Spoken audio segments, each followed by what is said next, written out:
The Halo community has some strong opinions about dual wielding, a mechanic that was included in both Halo 2 and 3. No doubt there are those watching who have fond memories of it and want it to return, but there are also some compelling arguments against it. Arguments that suggest the franchise is better off without it. Well, I'd like to put dual wielding into the spotlight of this particular video, really get into some of the ins and outs, the good things it does, the problems it causes, and also give some reasoning, methods, and ideas on how it could potentially return to the series. Now, in a way, this is a little taste of a bigger commentary I'm doing on Halo's weapons sandbox as a whole, and I will be introducing a few arguments here that we will explore in detail later on. But I really wanted to give this its own video, and if you enjoy it and find yourself interested in what I have to say, I'd encourage you to keep a lookout for those future videos. Well, I think the best way to start things off is to actually acknowledge the arguments against it, because dual wielding, if done wrong, can have some serious repercussions on the game. Primarily, it can screw with the balance of your sandbox. Designers now have to account for weapons being used on their own and in tandem with another weapon. This might encourage designers to make a base weapon extremely weak so that it then has to be dual wielded to truly be useful, and as a side effect, this can lead to a cluttered and or redundant sandbox, leaving you with a game that has a plethora of weapons that feel useless and unsatisfying, and we can see evidence of this in the games themselves. In Halo 2, you had certain weapons like the assault rifle removed entirely to put more emphasis on the SMG, a more appropriate vessel to highlight the dual wielding mechanic. We saw certain weapons like the plasma rifle and Needler from the first game adopt the mechanic in the sequel, which naturally changed how they were designed and balanced. In Halo 2, those weapons felt very weak, useless, etc., and I believe dual wielding hurt the overall sandbox of the game. Consider the inverse of that. You make those weapons competent on their own, and then when you dual wield them, it's overpowered, and another balancing issue. You take these issues under consideration and you say to yourself, okay, well, what's the trade-off here? So, the dual-wieldable guns create balancing concerns, and in order for them not to damage the game, you have to make them weak, which creates useless weapons, and maybe some redundancy in your sandbox, a few weapons you ignore or remove in competitive modes. How does that hurt the game? If they are designed to not make an impact, then what's the harm in having them? And I believe the counter to that argument, and it's a valid one, is resources. Even if the end result ultimately doesn't impact or damage the experience, it's still time and effort and labor put into balancing and working on guns that do nothing, that add nothing other than what is essentially a gimmick, and all that time, effort, and labor could arguably be better utilized on the core sandbox, the weapons that do have a significant effect on your experience. And as someone who's about to make a case for dual wielding coming back, I absolutely 100% agree with this. I think were the mechanic to return in the form of its previous incarnations, I'd say it was a bad idea. I think in Halo 2, it really changed the structure of the sandbox. It not only created clutter and redundant weapons, but it actually altered and removed certain weapons in order to highlight the mechanic. And while in Halo 3, I think it had a much smaller impact, they brought the assault rifle back, it in general had less of a presence in my opinion, it still wasn't exceptionally implemented. And this mindset that it causes issues and it's not worth the effort required clearly was shared by the developers, as both Bungie and 343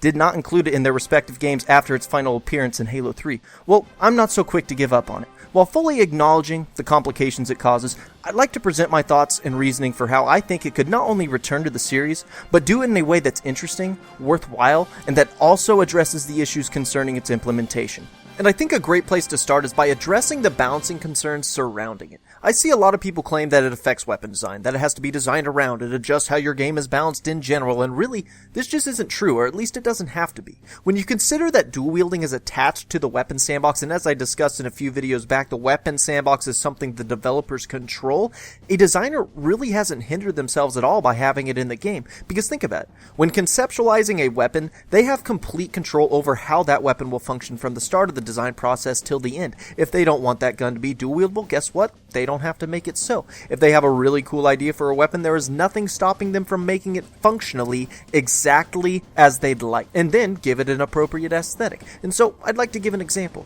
A lot of people look at the Halo 2 pistol and say, oh, look what dual wielding did to the game. Look at how the pistol got nerfed from Halo CE to the sequel because of dual wielding, but in actuality, the Halo 2 pistol is not the counterpart to the original Magnum. The battle rifle is. The battle rifle serves the role that the CE pistol did as the jack-of-all-trades utility weapon, while the Halo 2 pistol is functionally a completely new gun. It just has a handgun aesthetic and appearance, and that's what causes those arguments to pop up. Sometimes people compare guns based on what they look like from game to game, not what they do. But if you put aside the surface level appearance of things and look at the underlying attributes, the attributes that represent the weapon from a gameplay perspective, dual wielding does not hinder your ability to design and balance weapons. Let's say you were designing a game and wanted a gun that worked exactly like the CE pistol did, and you copied it its attributes exactly as they were. Now let's say this theoretical game has dual wielding in it. Does it cause any issues here? No, because you can decide as a designer not to give it that ability. Oh well, it doesn't make sense that a handgun can't be dual wielded and all these other guns can. Guess what? It doesn't have to be a handgun. If you so desire, you can give that weapon any aesthetic, any look or appearance that you want to. You could make this weapon look like a rifle and still have it functionally from a gameplay perspective be identical to the CE pistol. So from a gameplay perspective, how does dual wielding change the balance and design of the game? It doesn't. The developers still have complete control. I mean, just look at the Neither. In Halo 2 it was dual wieldable, and Halo 3 they didn't want it to be, and so it wasn't. They have control. Well, what about the bigger picture? Because sure, in a vacuum you can still balance guns however you want to, but you still have to consider the balance of the game as a whole. All of the game's weapons have to be balanced against one another. If some of those are dual wieldable, doesn't it affect the design of the game? Well, again, only if you let it. As we discussed, you could take the easy way out. You can balance your core sandbox, what you deem to be essential however you want, get that perfect, and then kind of throw in the dual wielding stuff around it in a way that doesn't impact that core. But we discussed earlier that's not very interesting. That's still a lot of work for weapons that are almost designed not to have an impact, and if that's the case,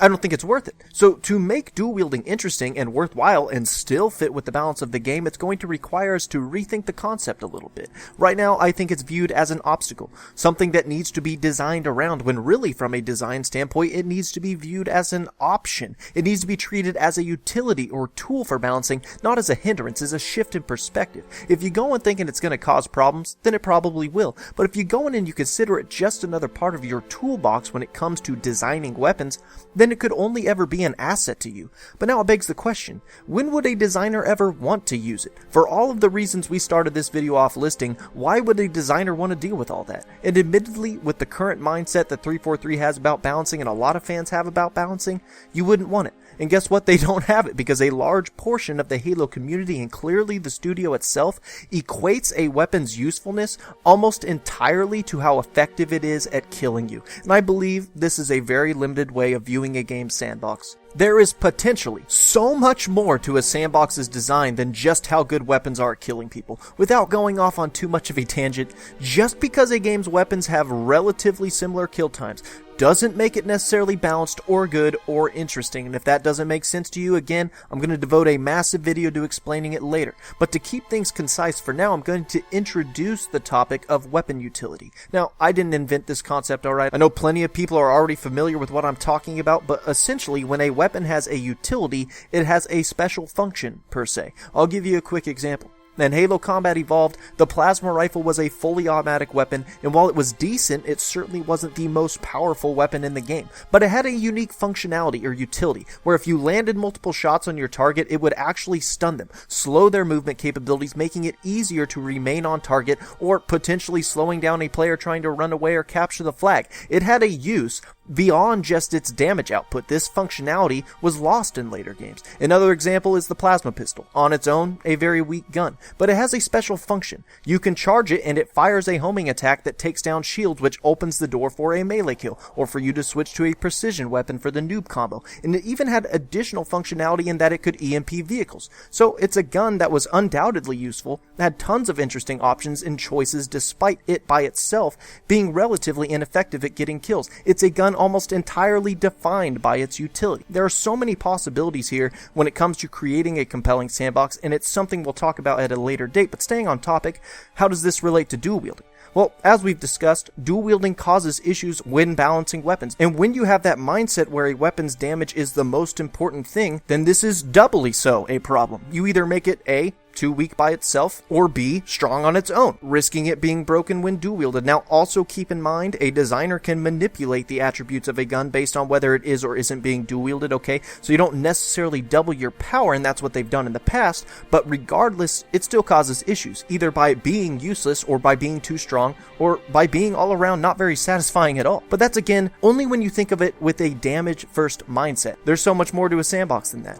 When you introduce the idea of weapon utility, you've just added an innumerable amount of attributes that you can tinker with when it comes to balancing, and here's my example of that. Let's take the Gunfighter Magnum. Now, let's look at it in a vacuum and not necessarily in relation to how it's balanced in Halo 5, because if I'm just being honest, I think the Gunfighter Magnum is potentially brilliant. In fact, it's eerily close to how I personally would have Halo's pistol function, and here's why I think it's interesting and what it could become in the future. It has a very fast fire rate, a quick reload speed, it's headshot capable, but most importantly, it has a unique function. Its quick draw mechanic allows you to switch to this weapon faster, and while that's seemingly a small thing, let me flesh this idea out a little bit. Imagine this theoretical Halo game where you have this Magnum, and it is the only weapon in the sandbox with the quick draw utility. Well, assuming you design the rest of your sandbox in a competent way, you have just given this gun its own unique role. In this game, the Magnum is the single best weapon to have in your back pocket. When you take the fact that it is headshot capable, has a fast fire rate, and can be switched to and ready to fire faster than any weapon in the game, it's the best possible weapon you could switch to if you need to clean up a kill. This unique utility has created a role that it excels in, and it's no minor role. Compare this weapon to the BR. The Magnum can be significantly weaker than the battle rifle and still outperform it in this particular role. It doesn't need to have a nearly identical kill time because it's already really useful in its own way. How useful? Well, consider this scenario. If you're holding a battle rifle and a Magnum and you pick up a sniper rifle, which weapon do you get rid of? The battle rifle is a more powerful gun, sure, but if you're going to be using a sniper rifle, which gun do you want in your back pocket? I think a lot of the times you might just keep the pistol, because if you land a body shot, the Magnum can be switched to faster and put a higher volume of shots on target. And that decision may be different depending on the scenario, but the point is you have created depth. You have created an interesting interaction in your sandbox, and you've created a weapon that is useful on its own, even if its damage output is subpar. Insert dual-wielding. You can make this Magnum dual-wieldable.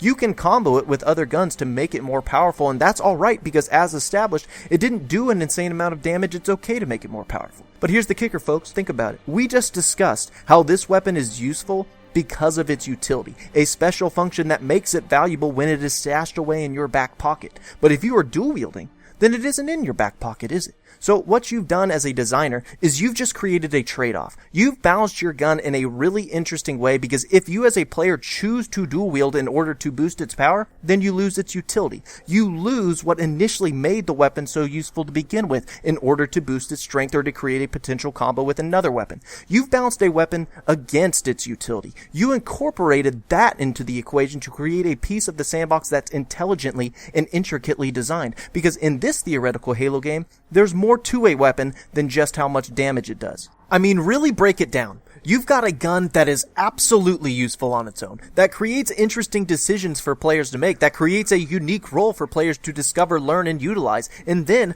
by forfeiting the ability that gives it that role, you have a completely separate aspect and use that the gun can fulfill as a combo piece to be used in tandem with other guns that now, with this new perspective on balancing, are also just as interesting and intricately designed. It's smart. Here, dual wielding is not a hindrance. It is not an obstacle. It itself is a utility. It is a functionality that you can give to pieces of your sandbox to add depth, not add problems. It's not something you have to make useless or something you have to alter design for, because you can take dual wielding and weave it seamlessly and naturally into the balancing of your game in a way that is intelligent and engaging. With the right perspective, it can be a great feature in Halo and make the game better. And hopefully, I've opened some eyes on how that might be possible. Truthfully, it's not challenge free. It still requires effort, time, and most importantly, creativity. The ideas I laid out for the Magnum are a start, but what about the other dual-wieldable guns? They also have to be interesting, and they also have to be balanced with each other, and that's a lot of work. But it is absolutely possible to apply this same logic to those weapons as well.